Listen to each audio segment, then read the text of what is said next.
Annyeonghaseyo.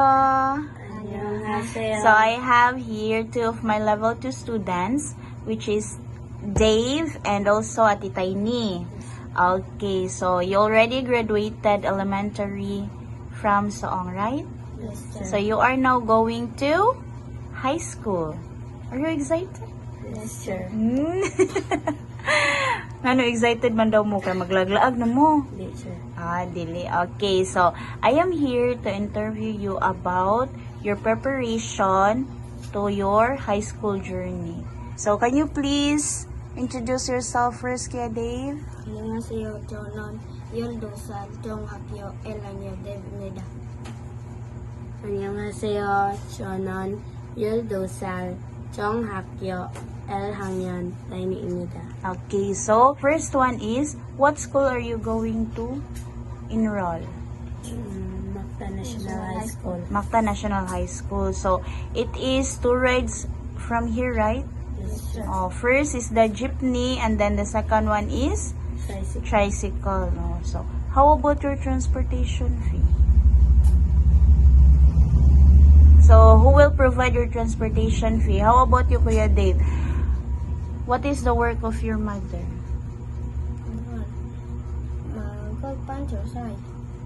Baking? So, baker. So, how much is the wage of your mother? Sweldo, sir. Sweldo. So, sa kadlaw, kay kanan 400. 400. Yes, sir. How about your father? E-bike. E-bike, driver of e-bike. So, is your family's income okay? Yes, sir. Makakaon na kag tulo ka adlaw. Yes, sir. Okay. Gali mo ka siblings, kuya? Tulog. Tulo, 3. So, the first one is babae, lalaki. Bye-bye. Babae. So, si Ate Jane, right? Second, Lalaki. lalaki. Si Kuya Negro. Then, third is Ko. ikaw. So, all of you are at school or already graduated? Ang ate rin. Graduate. Your ate already graduated from senior high school? Yes, sir. How about your kuya? Graduate na, sir. Graduate na po, but high school only. So, how about, are they not going to college?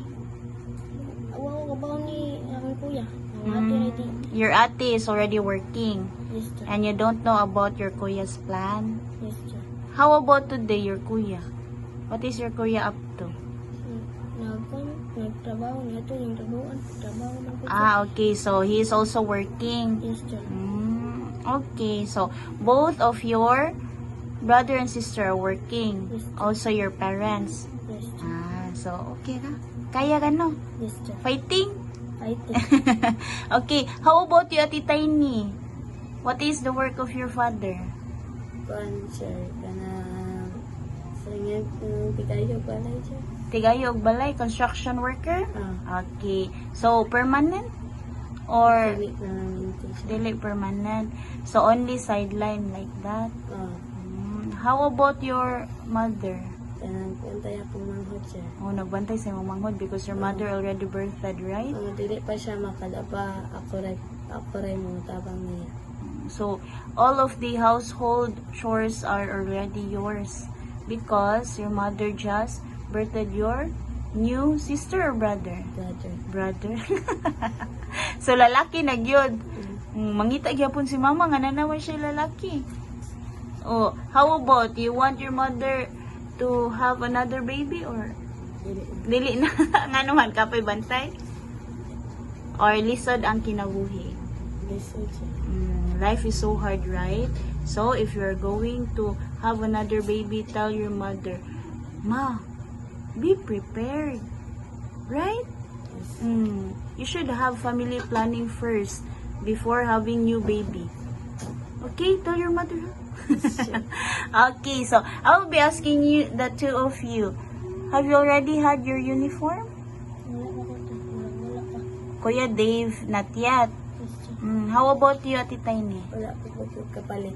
Wala pa kapalit, but you already have the budget Yes, sir. from Param. Param name, right? Okay. Okay, so what will you say to Wiparam Nim? If I'm name, thank you. Oh, so you have to update teacher ha and also inform teacher if ever you already had your measurement of uniform. So asa maka magpatahi inday?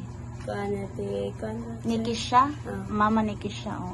Also you Kuya Dave, if you already had the budget, the mother of Ate Kisha is a tailor. So pwede ka kato magpatahi Kuya ha? Yes, sir. Also, i-update si teacher. If wala manggali uniform, i-update si teacher ha. Because in high school, there are a lot of expenses. So you have to be prepared ha. Yes, sir. And then for the school supplies, it will be to be followed, right? Because you have requirements. Sakto dili.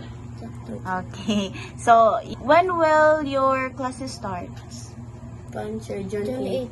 June 8. So are you already enrolled?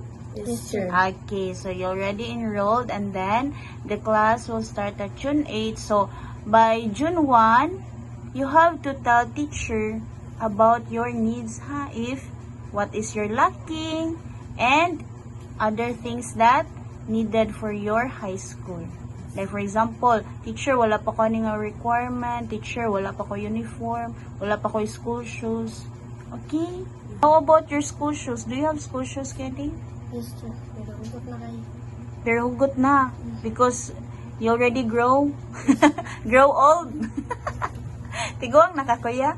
Oh, your feet is already bigger so that your shoes cannot be fit anymore. How about your titay ni? Wala na sa sir. Okay. So how about your savings? Do you have Cebuana savings? Yes, sir.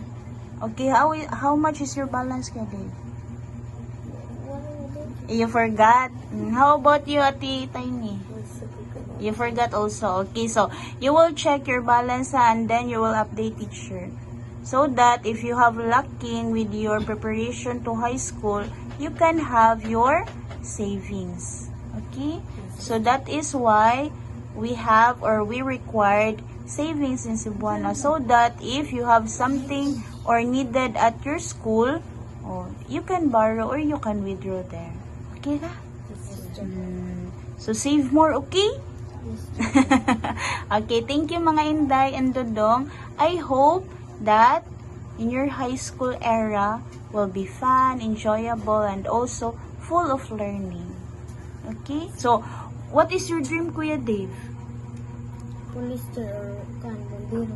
Ooh, you wanted to be police or firefighter? Yes, sir. So, I hope you can achieve that one, Kuya Dave. Because being a policeman or a firefighter is a long process. So, keep the faith. Okay? Yes, sir.